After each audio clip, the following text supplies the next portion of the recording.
Are you excited for Miami Heat basketball to return? Listen, we're basically under 2 months away from Heat training camp going underway. So we are close to being back to seeing Jimmy and Bam putting on that Heat uniform and playing for the Miami Heat. If you are excited for them to be back, hit that like button on today's show.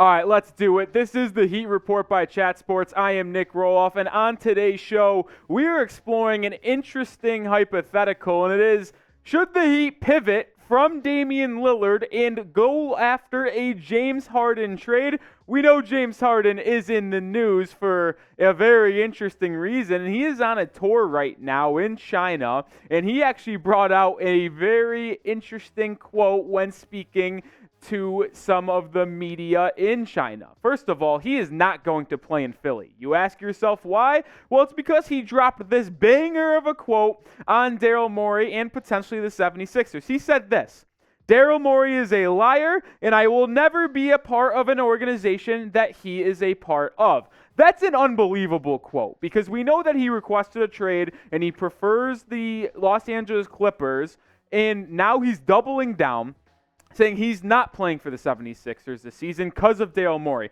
What I think happened is Morey promised him a contract extension for this offseason, last offseason, when Harden took a little bit of a pay cut to play with Embiid and get PJ Tucker to Philly. Well, obviously, it seems like Morey went back on his word.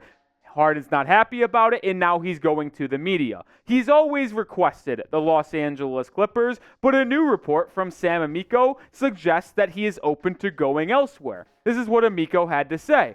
Several sources are now saying that Harden is open to another potential destination. Harden understands that if he doesn't want to play in Philly anymore, he might have to expand his list. Several teams outside of the Clippers have internally discussed the idea of adding Harden. And I want to know, could the Miami Heat be one of those teams that have expressed interest? We know this. What we know from the past is that there has been mutual interest from James Harden and the Miami Heat. You can just take it back 3 seasons. After the 2019-20 season, there were serious question marks about if the Heat would send Tyler Hero to the Rockets at the time for James Harden. I mean, this was coming off the Heat's NBA Finals run in the bubble. Harden obviously got moved to Brooklyn from Houston initially, and then obviously went to Philly after that. But that initial trade, the Heat were interested. They did not want to give up Tyler Hero at the time, but the deal didn't go through. But we do know there has been interest in the past. We're going to break down James Harden more in depth here in a second. But I want to ask you guys this. It is today's pinned comment and a very intriguing question in my mind. So if you do get hit with a YouTube ad break, let it play and let me know your thoughts down below in the comment section. Should the Heat pivot to James Harden over Damian Lillard? Type Y for yes, type N for no. I'll say this. I am getting very nervous with Damian Lillard. And this situation with the Portland Trail Blazers regarding a Damian Lillard trade is scaring me. And it's kind of turning me off. And trust me, no one likes to be turned off on a potential guy you want to see on your team. Well, think about it, though. I talked about it yesterday. Lillard situation dragging the training camp is the worst possible scenario for the Heat because you're going to have people reporting to camp that don't know if they're on the roster, and then you can't get proper chemistry building in that early parts of the Heat season. It will just be a train wreck. It will drag. It will hang over some of the players' heads like Hawkes, like Jovic, like Hero, like Lowry, and it will just set up the season for the Miami Heat to be an absolute disaster. Now, I want to go through 2 pros, 2 cons of a James Harden trade, and we'll start with the negative. Con, you lose out on Dame, because if you go after James Harden, there is no way that you get Damian Lillard as well. And I'll say this right now, when it comes to Damian Lillard versus James Harden, Dame is miles better than Harden right now. So it would be a big-time bummer to lose out on Dame wanting to be a Miami Heat, because you only get this type of situation where a top 5 point guard and a top 20 player in the league demands a trade to your team once in a great while. But let's look at some comparison of James Harden to Damian Lillard, because if you look at what the 2 stars have done in the past 3 seasons, because I wanted to look at what Harden has done with Brooklyn and Philly, not Houston James Harden, because you're not getting Houston James Harden if you traded for him. So this is what the two have done. Dame is averaging 29 points per game in the last 3 seasons, 7.5 assists, 4.5 rebounds, 44% from the field, and 37% from three, while Harden's just at 22, 10.5 assists, 7.2 rebounds, and lower efficiency. So when you look at these two guys, Damian Lillard is the better scorer, and he's more efficient as well as putting up more points, but Harden is a better playmaker and a better rebounder, but those might be some fake rebounding stats. Also, one thing I want to mention, we know one is a much better playoff performer than the other. James Harden constantly shits down his leg in the biggest moments during the postseason, while Damian Lillard, even though he hasn't had a lot of moments, I should say, or opportunities to have big moments in the playoffs, he has performed when doing so. You think of the bubble, he was cooking, dragged that 8-seeded Blazers team and almost, I guess, gave the Lakers some trouble. I know it was a 5-game series, but those games were competitive. He was putting up 35 a night as well. And then he obviously brought the Trailblazers to the Western Conference Finals as well. It obviously didn't go well for them, but he did play well in those playoff moments. But we want you to subscribe today, and because we're going to have you covered with all things Miami Heat. And we are very, very close to 5,000 subscribers, which is a huge milestone. When we get to 5,000 subs, I am going to shotgun a beer. So if you want to see that, hit that sub button. Help us get to 5K.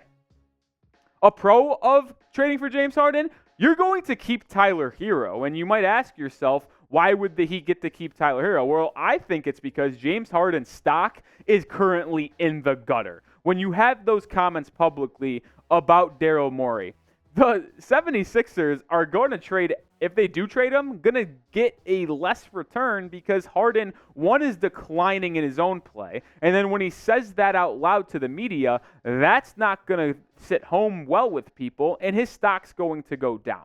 So when I was thinking of a potential James Harden trade, this is what I cooked up. And if I'm going to be honest, this is the only trade I would do for James Harden. I'm getting PJ Tucker back as well. And then guess what I'm sending? I'm sending Jaime Jaquez Jr., Kyle Lowry, Duncan Robinson, and 1 first-round pick unprotected in 2027. The Sixers basically get 2 first-rounders and Jaime Jaquez and obviously the 2027 pick, and then matching salary with Lowry and Duncan Robinson. And the only way I'm doing a Harden trade is if the Heat get to keep Tyler Hero and Nikola Jovic. You guys know I'm very bullish on Jovic, and I think he could be the starting power forward next to Bam Adebayo for years to come, and I want to keep Tyler Hero as well. I know he has to go in a Damian Lillard trade, but if the Heat had an opportunity to keep him on this roster to play with Bam, play with Hero for the foreseeable future, I'm all for it. This Harden move allows you to keep that Hero, Jovic, Bam future and potentially win now. I'm all in on potentially this trade. But I'll ask you guys this. Would you accept this trade? I cooked it up for you guys, so let me know if you guys are in for it. Type A for accept, type D for decline. It's certainly intriguing. I won't deny that, but let me know what you guys think in the comment section. Another con of a James Harden trade is I question his fit for the Miami Heat. He obviously is going to fit well in Miami because he's going to be able to hit the strip club and enjoy some of those fine females out in the 305. But when it comes to basketball, it is a question because when you look at what Harden has done in his career, at least the last 4 or 5 seasons, it hasn't been pretty. He's pouted his way out of Houston. He finally got his wish to go to Brooklyn. But then 2 years ago, he demanded a trade from Brooklyn, and then he got shipped out to Philadelphia to play with Joel Embiid and Tyrese Maxey. And then obviously right now, he just demands a trade from the 76ers that has not been pretty for Harden, and we know he has a pretty established history of demanding a trade and doing anything necessary to get that trade, whether it be putting on the fat suit like Batman or just saying those public comments like he just did to Daryl Morey. But when you look at the Harden and Heat fit, the Harden Hero backcourt would be generationally bad defensively. I mean, we're talking about 2 of the worst defending guards in the association, and you put them on the same team, it is no doubt the worst backcourt defensively that you would see as starters in the NBA. But when you flip it to the other side and talk about the offensive fit, Harden, Hero, Jimmy, Bam, my oh my, I think they might be the best offense in the league. Screw the Phoenix Suns with Bradley Beal, Book, and KD. those 4 guys right there might create the best offense in the NBA. Final thing on Harden, and we're going to go with a pro. The Miami Heat roster would be absolutely loaded if they acquired Harden and PJ Tucker for the deal that I put out. Here's what the roster would look like if that deal gets done. I mentioned the starting lineup. Harden and Hero in the backcourt. Jimmy on the wing. PJ Tucker at the 4. Bam anchoring the team in the middle. And then you have a bench of Caleb Martin, Nikola Jovic, Josh Richardson, Thomas Bryant, Haywood Highsmith, Orlando Robinson, Kevin Love, and a couple of other vet min or standard contract guys. I mean, this team is unbelievable. You have the scoring in the backcourt. You have the defense in the front court, plus the clutchness of Jimmy and Bam. This team would be so damn good. PJ Tucker knows how to play in the Heat system. Harden controlling the point guard spot. It is certainly intriguing. And I'll let you guys know this right now. When I started talking about this and scripting out this show, I was so out on James Harden. I mean, I am out on James Harden as a player, but then as I'm thinking about it and how he would fit in that potential trade, because you're not giving up that many assets, you get to keep Hero and Jovic for the future with Bam. I've absolutely talked myself into this, man. That starting lineup is so damn dangerous. You also have a 3-headed monster off the bench in Richardson, Martin, and Jovic. I mean, I am very bullish on this Miami Heat potential roster, and I think that team would absolutely win the NBA Finals. But I'll ask you this, and I want you to be honest as we close out today's show. After everything I laid out for you guys regarding Harden, regarding Lillard, and this Heat roster, are you in on James Harden? Type 1 for yes, type 2 for no. Let me know down in the comment section. Oh, as always, follow me on Twitter. I'm talking everything Miami Heat. And if anything does happen with the Heat, the first place you'll find out about it is actually my Twitter, because I'll tweet out there and then come out and make a video for you guys. So follow me at Nic_Rohloff if you want to be the most informed Heat fan on the planet.